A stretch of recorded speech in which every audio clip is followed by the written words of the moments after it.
성탄의 기쁨과 평강이 많이 전해지고 또 많이 알려지고 또 이렇게 소리 내어줘야 되는 것이 이 성탄절인데 올해는 참 그러한 소식들을 또 그러한 이야기들을 많이 듣지 못하는 것 같습니다. 일전에도 말씀드렸듯이 이 최근 100년의 시간 동안 어쩌면 가장 어둡고 또 우울한 크리스마스를 온 세계가 지금 지나가고 있지 않은가 생각되어집니다. 전쟁 중에도 우리가 알고 있듯이 그 1차 세계대전 때는 바로 이 크리스마스 때 그날만큼은 또 전쟁을 하지 않고 휴전을 할 정도로 크리스마스는 온 세계 모든 사람들의 축제이기도 하고 또 희망이기도 하고 소망이기도 한데 이 크리스마스를 알리는 캐롤이 올해만큼 들려지지 않은 적이 없었던 것 같아요. 물론 코로나 때문에 이런 것도 있겠지만 그래도 이 정도는 아니었습니다. 우리나라에서는 그런 이유가 있었습니다. 성탄 캐롤이 불려지는 것을 특정 종교의 편향성이라고 어떤 종교에서 이의를 제기했고 그래서 그것이 올해 캠페인으로 벌려지지 않았고 성탄 캐롤이 밖으로 나오지 않았던 것입니다. 그러다 보니까 이 코로나 팬데믹으로 인해서 산업 전반에 얼어붙어서 사람들의 마음도 얼어붙었고 또 가족들끼리의 모임도 제대로 가질 수 없는 유례 없는 통제 속에 있는데 이 캐롤까지 들리지 않다 보니까 올해는 정말 우리가 지금까지 경험했던 크리스마스 중에서는 가장 이 우울한 크리스마스라고 보여지기도 합니다. 지금 우리는 그러한 통제 속에 더군다나 또 백신 패스에 대한 갈등과 두려움까지 더해져서 참 힘든 시간을 보내고 있습니다. 그런데 이러한 현실은 2000년 전에도 비슷했다라는 것입니다. 이스라엘은 나라를 이룬 지 벌써 수백 년의 시간이 지났습니다. 이제 나라를 되찾는다는 것은 그들의 힘으로는 불가능한 그러한 상황이었습니다. 그 수백 년 동안 바벨론 또 페르시아, 헬라, 로마가 시대를 따라서 이스라엘을 통치하고 있었던 것입니다. 당시 이스라엘은 이 로마의 지배 아래 자치 통제 어떤 그 구역으로 지역으로 분류됐지만 여전히 로마의 압제 속에 있었습니다. 누가복음 2장에 나오는 시므온처럼 경건한 이스라엘 사람들만이 이제 하나님께서 메시아를 보내주시겠다라는 이 약속 하나를 가지고 그 수백 년의 시간을 견디고 지키고 인내하며 지금까지 왔던 것입니다. 하나님께서는 이 구약에 여러 성경을 거쳐서 이 약속을 주셨는데 특별히 오늘 우리가 한 세 가지만 말씀을 한번 보면요. 미가서 5장 2절 우리 다 같이 읽겠습니다. 시작. 베들레헴 에브라다야 너는 유다 족속 중에 작을지라도 이스라엘을 다스릴 자가 내게서 내게로 나올 것이라. 그의 근본은 상고의 영혼에 있느니라. 이사야서 7장 14절 그러므로 주께서 친히 징조를 너희에게 주실 것이라. 보라 처녀가 잉태하여 아들을 낳을 것이요 그의 이름을 임마누엘이라 하리라. 9장 6절 이는 한 아기가 우리에게 낳고 한 아들을 우리에게 주신 바 되었는데 그의 어깨에는 정사를 메었고 그의 이름은 기묘자라 모사라 전능하신 하나님이라 영존하시는 아버지라 평강의 왕이라 할 것임이라. 아멘. 이러한 약속을 주셨기에 이 메시아의 탄생에 이 약속을 붙들고 경건한 사람들은 그 어렵고 힘든 시간들 그 압제를 견디고 지키고 또 지금까지 왔던 것입니다. 그래서 동투기전이 가장 어둡다고 하듯이 바로 예수님이 탄생하시기 전에 가장 강력한 압제 속에서 아무것도 기대할 수 없는 그러한 시간 그러나 그 중에서도 믿음의 사람들은 이 소망과 이 약속을 붙들고 그것을 견뎌내고 있었던 것이죠. 바로 그때 갈라디아서 4장 4절에서 말씀하고 있듯이 때가 차매 하나님이 그 아들을 보내십니다. 바로 예수님이 탄생하시는 것이죠. 아무도 기대하지 않았고 믿음이 없으면 절대로 기대할 수 없었던 그 일이 바로 이 성탄 새벽에 일어났던 것입니다. 예수님께서 탄생하신 것입니다. 그것도 정확하게 미가서 5장 2절 금방 읽은 말씀처럼 베들레헴 에브라다야 라고 이렇게 얘기하죠. 너는 유다 족속 중에 작을지라도 이스라엘 다스릴 자가 내게서 내게로 나올 것이라. 그의 근본은 상고와 영혼에 있느니라. 여기 바로 베들레헴 에브라다는 바로 이 베들레헴의 옛 지명입니다. 다른 애칭으로 불려지는 곳입니다. 바로 그곳에 수백 년 전에 예언했던 그 장소에 예수님이 탄생하신 것입니다. 이 예수님의 탄생 장면을 자세하게 묘사하고 있는 성경이 누가복음 2장에 기록되어 있습니다. 2장 우리 한번 같이 읽겠습니다. 시작.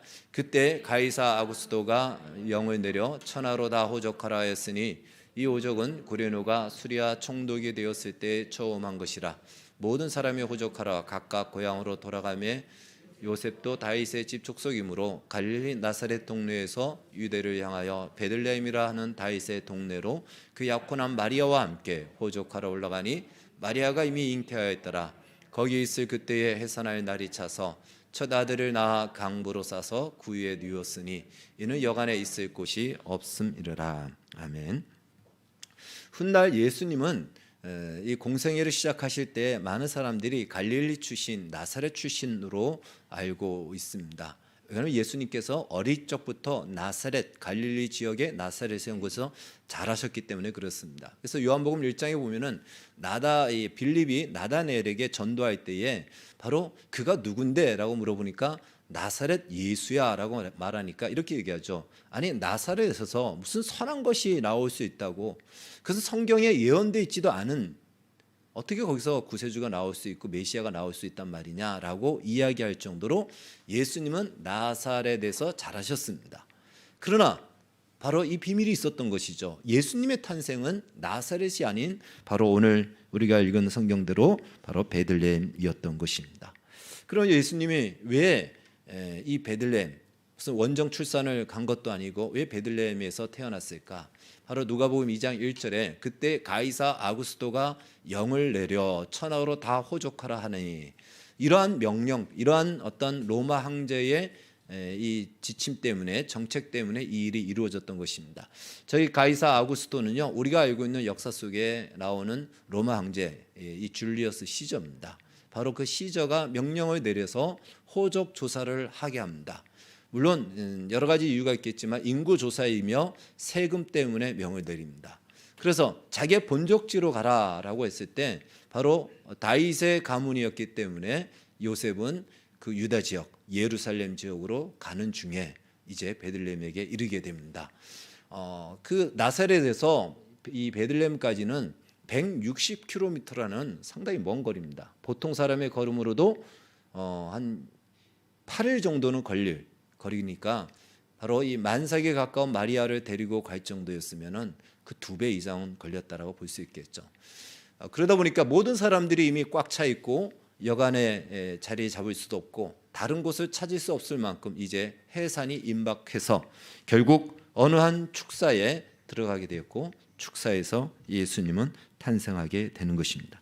바로 그 순간, 이 순간이 하나님께서 구약에서부터 수백 년 동안 또 수천 년 동안 말씀하셨고 예언하셨고 기대하셨고 하나님도 정말 기다렸던 그 순간이죠. 예수님이 이 땅에 태어나신 날인 것입니다. 그것도 정확하게 그 장소까지 정확하게 말씀하신 대로 이루어진 것입니다. 하나님께서는 바로 그 예수님이 하나님이 보내시겠다라고 하는 메시아라는 것을 천사들의 찬송가 그리고 인근에 있던 목자들의 그리고 동방박사들의 경배와 또한 그들의 예배를 통해서 그들의 찬송을 통해서 확인시켜 주십니다. 그러니까 구약시대의 신앙, 믿음은 하나님이 약속하신 그 메시아를 기다리고 바라보고 소망하는 것입니다. 그 예수께서 오실 것이다. 그 믿음을 가지고 그들은 그 어둡고 엄혹하고 깜깜한 수백 수천 년의 시간들을 견디어왔던 것이죠. 그것이 바로 오늘 본문의 오늘 말씀의 제목인 첫 번째 예수입니다. 오늘 제목은요 바로 3J입니다. 3J는 요즘 영어 학원으로 아주 유명한데 바로 이 3J 중에 첫 번째 J가 바로 첫 번째 지저스, 첫 번째 예수입니다. 구약에서 오시겠다라고 말씀하신 그 예수, 오실 거라고 믿고 있었던 그 예수, 바로 그 예수가 첫 번째 예수인 것입니다. 그 예수님이 바로 오신 날이 성탄절인 것입니다. 그래서 이렇게 탄생하신 예수님은 오늘 우리 읽은 본문에 마태복음에 나온 것처럼 왜 오셨는가? 그것은요 자기 백성을 그들의 죄에서 구원하러 오셨다라는 분명한 목적을 가지고 이 예수님은 오신 것입니다. 오시겠다고 했었던 첫 번째 예수가 이 땅에 오셨습니다.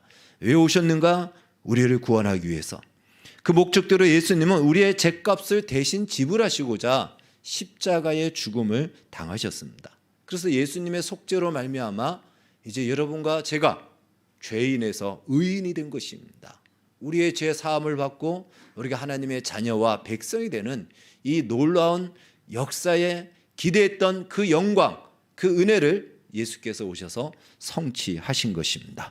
할렐루야, 아멘. 바로 예수님은 이것을 위해서 오셨다라는 사실을 성탄절이 바로 그것임을 우리가 기억해야 됩니다. 그러나 우리가 여기서 또 하나 기억해야 될 것은 예수님은 우리를 위해서 대신 죽으셨지만 예수님은 한 번도 죄를 범하신 적이 없으십니다. 우리가 죽는 이유가 무엇 때문에 죽죠? 죄 때문에 죽습니다. 죄의 값은 사망이다 했기 때문에 사람이 죽는 것은 자연적이지 않습니다. 이것은 이상적인 거, 그러니까 이상한 거예요. 비정상적인 것입니다. 원래 우리는 죽게 창조되지 않았습니다. 근데 죄를 지어서 말씀대로 죽게 되는 것이죠. 예수님은 죄를 짓지 않았기 때문에 죽을 이유가 없습니다. 우리를 위해서는 죽으셨지만 예수님은 모든 율법을 다 지키셨기 때문에 그분은 죽음의 자리에 있을 수가 없죠. 그래서 그분은 다시 살아나십니다. 부활하신 것입니다. 부활하셔서 예수님은 하늘로 승천하십니다. 승천하시기 전에 예수님께서는 우리에게 두 가지의 약속을 하십니다. 바로 첫 번째는 마태복음 28장 18절에서 20절에 있는 말씀, 우리 교회의 표요라고 볼 수 있겠죠. 한번 같이 읽겠습니다. 시작. 예수께서 나와 말씀하여 이르시되 하늘과 땅의 모든 권세를 내게 주셨으니 그러므로 너희는 가서 모든 민족을 제자로 삼아 아버지와 아들과 성령의 이름으로 세례를 베풀고 내가 너희에게 분부한 모든 것을 가르쳐 지키게 하라. 볼지어다 내가 세상 끝날까지 너희와 항상 함께 있으리라 하시니라. 아멘. 예수님이 부활하셔서 하나님 보좌 우편에 올라가시기 전에 우리에게 하신 두 가지의 약속이 있는데 그 중에 첫 번째 약속은 무엇이냐면 내가 세상 끝날까지 너희와 항상 함께 있으리라, 이 약속을 하셨습니다. 그래서 두 번째 예수, 바로 이 두 번째 예수는 우리와 함께 하시는 예수님이시라는 거예요. 예수님은 지금도 우리와 함께 하십니다. 어떻게 함께 계시냐? 성령으로 우리와 함께 계십니다. 성령이 예수님이란 말은 아니에요. 성령도 계시지만 예수님께서는 그 성령으로 우리와 함께 하십니다. 그래서 예수님이 성령에 대해서 말씀하시기를 내가 가면 내가 또 다른 보혜사를 보내줄 것인데 그가 오면 나에 대해서 증거할 것이다. 그래서 성령께서 오셔서 하시는 최고의 목적은 우리를 예수께로 인도하고 예수를 우리에게 알려주시는 것이 성령이 하시는 최고의 목적이고 일인 것입니다. 바로 성령께서 그 예수를 우리에게 가르쳐 주시고 또 우리와 함께 계신다는 것을 알려주십니다. 그래서 예수님은 지금도 성령으로 우리와 함께 계신다라는 것입니다. 로마서 8장 26절에서 성령은 우리를 위해서 기도한다라고 나오죠. 우리가 많이 인용했던 말씀, 말할 수 없는 탄식으로 우리를 위해서 성령은 기도하시지만 성령만이 아니고 예수님도 우리를 위해서 기도하십니다. 히브리서 7장 25절 같이 읽겠습니다. 시작. 그러므로 자기를 힘입어 하나님께 나아가는 자들을 온전히 구원하실 수 있으니 이는 그가 항상 살아계셔서 그들을 위하여 간구하심이라. 바로 하나님 보호자 우편에 계신 예수님은 항상 살아계셔서 우리를 위하여 간구하신다. 항상 우리를 위해서 기도하십니다. 우리와 함께하지 않고서는 기도할 수가 없죠. 우리가 어떤 일을 당하고 어떤 상황에 처해 있는지 모른 채 어떻게 기도를 하겠습니까? 다른 말로 그분은 항상 우리와 함께 계신다라는 거예요. 그분은 지금 우리의 눈에 보이지 않지만 그러나 그 두 번째 예수는 우리와 함께 계시는 예수라는 사실인 것입니다. 자, 예수님이 이렇게 승천하시기 전에 약속하신 대로 우리와 함께 계실 뿐더러 또 두 번째 약속을 하셨는데 그것은 바로 이 약속이죠. 내가 가서 너희를 위하여 처소를 예비하고, 처소를 예비하면 내가 다시 와서 너희를 나 있는 곳에 너희를 같이 있게 하겠다라고 하시면서 내가 다시 오겠다라고 약속하셨습니다. 요한복음 14장 1절 3절 말씀 같이 읽겠습니다. 시작. 너희는 마음에 근심하지 말라. 하나님을 믿으니 또 나를 믿으라. 내 아버지 집에 거할 것이 많도다. 그렇지 않으면 너희에게 일렀으리라. 내가 너희를 위하여 거처를 예비하러 가노니 가서 너희를 위하여 거처를 예비하면 내가 다시 와서 너희를 내게로 영접하여 나 있는 곳에 너희도 있게 하리라. 아멘. 예수님이 승천하실 때에 이 장면을 천사들이 한 번 더 확인해 줍니다. 예수님 내가 가서 다시 오겠다라고 분명히 데리러 오겠다라고 말씀하셨죠. 이 승천하실 때 제자들이 승천하는 예수님을 바라볼 때에 천사들이 이 얘기를 한 번 더 합니다. 사도행전 1장 9절 11절입니다. 1장 9절하고 11절 같이 읽겠습니다. 시작. 이 말씀을 마치시고 그들이 보는데 올려져 가시니 구름이 그를 가리어 보이지 않게 하더라. 이르되 갈릴리 사람들아 어찌하여 서서 하늘을 쳐다보느냐. 너희 가운데서 하늘로 올려지신 이 예수는 하늘로 가심을 본 그대로 오시리라 하였느니라. 천사들이 저 얘기를 합니다. 제자들이 보니까 구름이 가리워져서 마치 예수님이 구름을 타고 올라가는 것 같아요. 그래서 천사들이 얘기합니다. 너희가 본 그대로 마치 구름을 타고 올라가듯이 구름을 타고 다시 오듯이 올 것이다. 그것을 바로 마지막 종말의 시대 이때를 바라보았던 바로 요한계시록 사도 요한이 이렇게 기록하고 있습니다. 계시록 1장 7절 8절 시작. 볼지어다 그가 구름을 타고 오시리라. 각 사람의 눈이 그를 보겠고 그를 찌른 자들도 볼 것이요 땅에 있는 모든 족속이 그로 말미암아 애곡하리니 그러하리라. 아멘. 주 하나님이 이르시되 나는 알파와 오메가라. 이제도 있고 전에도 있었고 장차 올 자요 전능한 자라 하시더라. 아멘. 세 번째 예수는 바로 다시 오실 예수입니다. 우리가 3J 첫 번째 예수는 구약에서 오시겠다라고 약속하신 처음 초림 강림하시는 예수님, 성탄의 주님으로 오신 예수님. 두 번째 예수님은 바로 그분은 이 땅에서 우리를 위해서 십자가에서 우리의 죄값을 지불하시고 다시 부활하셔서 승천하시고 하나님 보호자 우편에 계셔서 우리를 위해서 항상 기도하시며 성령으로 지금도 우리와 함께 동행하시고 함께 계시는 바로 함께 계시는 예수님이십니다.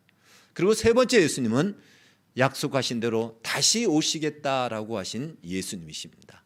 우리는 그분을 바로 심판의 주님으로 그리고 예수님의 재림을 우리는 말하고 있고 또 그것을 우리의 믿음의 내용으로 가지고 있습니다. 자, 그것이 바로 오늘 3J인 것이죠. 처음에 오셨던 예수님을 그 당시에 그 예수님의 탄생을 목격했던 사람들은 우리가 찬양으로 많이 부르고 있듯이 목자들과 동방박사들입니다. 그러나 이제 다시 오실 예수님에 대해서는 금방 계시록 1장 7절에서 말하고 있듯이 만인이 그를 볼 것이다. 그를 찌른 자들도 볼 것이다. 다른 말로 처음에 오신 예수님은 우리를 구원하러 오셨던 예수님이라면 다시 오실 예수님은 이제 심판의 주로 오십니다. 성도들에게는 구원의 완성이 펼쳐지는 날이지만 세상은 심판을 받는 날이 될 것입니다. 바로 그것이 세 번째 예수, 다시 오실 예수님인 것입니다. 누가복음 2장에서 메시아를 기다렸던 사람들, 시므온과 안나라는 사람이 대표적으로 소개되면서 그들이 그 아기 예수님을 보고는 이렇게 찬송하죠. 우리 같이 한번 읽겠습니다. 시작. 시므온이 아기를 안고 하나님을 찬송하여 이르되 주제여 이제는 말씀하신 대로 종을 평안히 놓아 주시는도다. 내 눈이 주의 구원을 보았사오니 이는 만민 앞에 예비하신 것이요 이방을 비추는 빛이요 주의 백성 이스라엘의 영광이니이다 하니. 아멘. 그들은 그 예수를 수백 년 동안 나라를 잃고 그 메시아가 언제 올까 그들의 조상과 조상으로부터 듣고 그 약속을 믿고 왔으니 그때 그 예수님을 만났을 때 그들이 얼마나 기뻤고 얼마나 영광스럽겠습니까? 그래서 시므온은 이제 주님 제가 죽어도 여한이 없습니다라고 이러한 고백과 찬양을 하게 되는 것입니다. 그러나 그를 기다리지 않았던 사람들은 무관심합니다. 오히려 적대하는 사람들도 나왔던 것이죠. 이제 다시 오시겠다라고 예수님이 약속하셨고 심판의 주로 오신다라고 하십니다. 그렇다면 이제 그 예수님을 우리가 기다려야 됩니다. 처음 오시겠다라고 했던 그 예수님을 기다렸던 그 시간은 가장 암울한 시간에 그 예수님이 오셨습니다. 마찬가지로 지금도 다시 오실 예수님이 오시기 직전이, 동이 트기 전이 가장 어둡듯이 가장 암울하고 힘들고 어려운 시간이죠. 어쩌면 오늘 우리가 살아가는 이 시간, 이 시대가 그러한 시대로 지금 진입하고 있지 않는가. 이제는 크리스마스는 과거에 옛날에 있었던 한 추억으로 끝나고 세상 사람들조차도 이제는 이 크리스마스가 무슨 날인지조차도 이제 자라나는 아이들은 아마 잊어버릴 겁니다. 모를 거예요. 다 잊혀질 겁니다. 그러나 경건했던 시므온, 경건했던 사람들이 그 예수 그리스도, 그 메시아를 기다렸듯이 다 세상은 잊어버리고 다 없는 것처럼 여기고, 그럴 때에 우리의 이 믿음을 가지고 이 소망을 가지고 살아갈 때 다시 오실 예수, 재림의 주, 우리의 구원의 완성이 이루어지는 바로 그 영광에 참여하게 될 것입니다. 사실 구약 시대에는요, 그 소망의 약속만 주셨어요. 그러나 오늘 신약 시대인 우리에게는 예수님이 그냥 우리에게 약속만 주시지 않고 성령을 우리에게 주셨습니다. 그러니까 구약 시대하고는 비교할 수 없는 우리 안에 큰 은혜를 주신 거예요. 성령이 우리 안에서 증거합니다. 성령이 우리 안에서 그 약속을 기억하게 하고 깨닫게 하고 알려주시는 놀라운 축복을 받았습니다. 그렇다면 이제 우리가 무엇을 목적으로 우리의 인생과 신앙의 삶을 살아야 되는가? 오시겠다고 하신 예수님이 이 땅에 오신 것은 역사적 사실로 세상도 다 인정하고 있습니다. 역사적 사건이에요. 그냥 신화 속에 일어난 일이 아니고 역사적 사실로 이루어진 일이에요. 하나님이 약속하시고 예언하신 그 장소에 그 역사적 사건이 이루어졌다면 이제 다시 오시겠다고 하신 예수님이 이 땅에 오시는 것도 역사적 사건으로 사실로 이 땅 가운데 이루어질 것입니다. 이제는요, 모든 사람이 육안으로 볼 수 있는 그 예수님이 구름을 타고 오실 것입니다. 그냥 아무도 모르는데 갑자기 어느 날 나타나는 것이 아니고 모든 백성들이 하나님을 알든 알지 못하든 예수님을 믿든 믿지 않든 모든 사람들이 다 인정할 수밖에 없는 그 예수 그리스도의 그 육안의 모습으로 볼 수 있는 몸으로 이 땅에 다시 오실 것입니다. 그래서 신앙이란 무엇이냐? 우리의 신앙이란 다시 오실 예수 그리스도를 바라보며 기다리고 기대하며 살아가는 것이 오늘날 우리의 신앙과 삶이다라는 것입니다. 어떤 자세로 기다려야 될까? 이것은 유대인의 풍습이 잘 말해주고 있습니다. 유대인의 풍습에는 결혼을 하게 되면 1년 동안은 신부 신랑 수업을 합니다. 우리의 약혼 개념하고는 다릅니다. 약혼은 그냥 정식 결혼이 아니고 중간에 파혼도 할 수 있는 것이고 그냥 끝낼 수도 있지만 이스라엘에서의 이 약혼은요, 결혼이에요. 결혼한 것이고 단지 같이 동거하며 살지 않을 뿐이지 이미 결혼한 거예요. 정혼한 겁니다. 그래서 1년 동안은 신부는 신랑을 맞이할 신부 수업을 하는 거예요. 신부 단장을 하고 전적으로 거기에 전념하는 것입니다. 신랑도 역시 이제 내가 결혼하면 가정을 꾸려야 되기 때문에 그에 맞추어진 준비의 모든 것들을 하는 것이에요. 그래서 잘 준비되어서 결혼식을 하고 그리고 사람들이 이제 한 가정 안에서 살게 되는 것이죠. 어쩌면 이것이 참 건강하고 바람직한 결혼이다 이렇게 볼 수도 있습니다. 다른 말로 지금의 시간은 우리가 예수님과 이미 결혼했는데 예수님과 이미 연합했는데 예수님이 우리를 위해서 죽어주심으로 우리와 연합했죠. 우리는 바로 하나가 된 것입니다. 그런데 마치 정혼한 시간처럼 신부 수업을 해야 되는 시간이 바로 이 시간이라는 거죠. 이제 예수님과 함께 영원히 살 준비를 하기 위해서 신부 단장을 하는 시간이 예수님을 기다리는 이 시간이라는 것입니다. 그러니까 거기에 집중해야 되는 거예요. 이제 곧 1년 뒤에는 남편을 맞이할 것인데 그것에 대해서 준비를 해야 되는데 만약에 하나도 준비하지 않고 또 아무것도 그것에 대해서 대비하지 않는다면 우리가 마태복음 25장에 나오는 슬기로운 5처녀와 미련한 5처녀의 비유를 통해서 알듯이 그것은 정상적인 결혼으로 생활하기가 어려운 것이죠. 슬기로운 5처녀처럼 기름을 준비하고 깨어 있어야 됩니다. 언제 주님이 오실지 모릅니다. 언제 신랑이 올지 모르죠. 그러나 분명한 것은 신랑이 온다라는 것이고 그분은 이제 나와 영원히 살기 위해서 오신다라는 것입니다. 그것을 위해서 준비하는 시간, 그것을 바라보고 그 신부 단장에 전적으로 집중하고 또 그렇게 살아가는 시간이 바로 오늘 우리가 성탄의 이 주를 알고 맞이했고 이제 그분이 우리를 위해서 십자가에 죽으시고 하나님 보호자에 계셔서 다시 오시겠다라고 약속을 가지고 있는 마치 정혼한 신부처럼 우리가 살아야 된다는 것입니다. 계시록 19장에는 어린 양의 혼인잔치가 나옵니다. 바로 혼인잔치가 펼쳐질 겁니다. 거기서 예수님은 신랑으로 그리고 바로 교회, 다른 말로 우리 모두는 신부로 묘사되고 있습니다. 그 혼인잔치가 임박해졌다는 것이에요. 이미 약속은 되어 있고 그 혼인잔치가 이미 임박해 있어서 이제 그것을 준비하며 또 그것을 위해서 우리가 우리 자신을 단장하는 것, 그것이 바로 이 시대 또 이 시간을 살아가는 우리의 태도인 것입니다. 성탄절이 있다는 것은 예수께서 이 땅에 오셨다라는 사실이 그냥 이야기가 아니고 역사적 사건이라는 것을 다시 한번 우리가 기억한다면 다시 그분이 약속한 것을 이루시는 것도 우리가 역사적 사실로 믿어야 될 것입니다. 세상 사람들은 연말의 분위기 속에 이 성탄절을 끼워 놓아서 같이 그 기쁨을 누립니다. 그러나 이 시대와 상황은, 사회 현실은 점점 그런 분위기가 사라지고 통제되고 있는 그 가운데 이제 그들이 기대할 만한 즐거움을 찾을 수 없을 것입니다. 우리도 어쩌면 그 기분과 그 즐거움으로 있었다지만 이제부터는 진짜 우리가 즐거워하고 진짜 우리가 기다리고 진짜 우리에게 희망이 되는 그 소식은 가장 암울한 때에 하나님이 약속하신 대로 예수께서 이 땅에 오신 날, 그날이 성탄절이고 그리고 이 날을 우리는 기념하여 기억해야 될 것은 그 예수는 다시 오신다라는 것입니다.